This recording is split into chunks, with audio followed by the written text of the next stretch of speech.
ඔය ආකල්ප කතන්දරය ගැන කියද්දි මට මේ හොඳ කතාවක් මතක් වෙනවා. ඔව්. ඔය ඇටිටියුඩ් ප්‍රශ්න ගැන. කතාව තමයි ඔන්න මේ එක මිනිහෙක් ගියාලු මේ අපායට.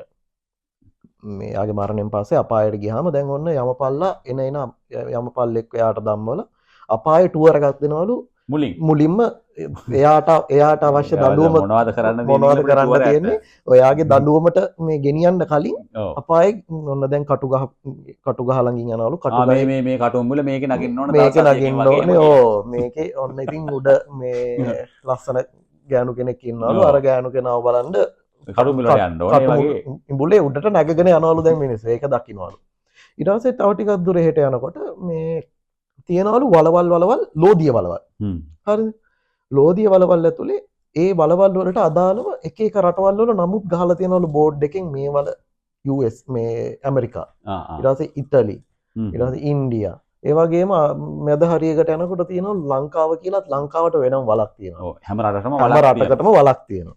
ඔය වලට තමයි අර ඒ අදාළ දඬුවම් වලට එන මිනිස්සුන්ව ඒ වලට තමයි දාන්නේ.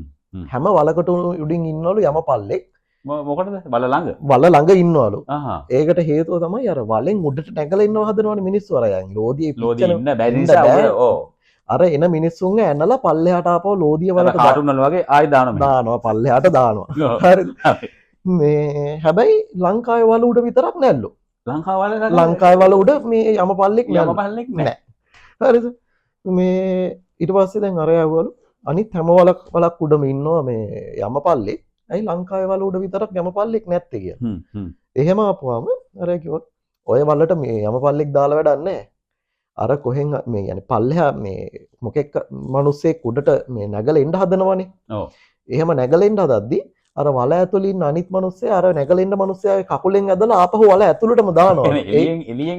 එළියෙන් කවුරුත් ඕනේ. ඇතුළෙම වැඩේ වෙනවා. ඇතුළෙම වැඩේ වෙනවා. ඒක නිසා යමපල්ලෙක් ඔකට ඕනේ නැහැ.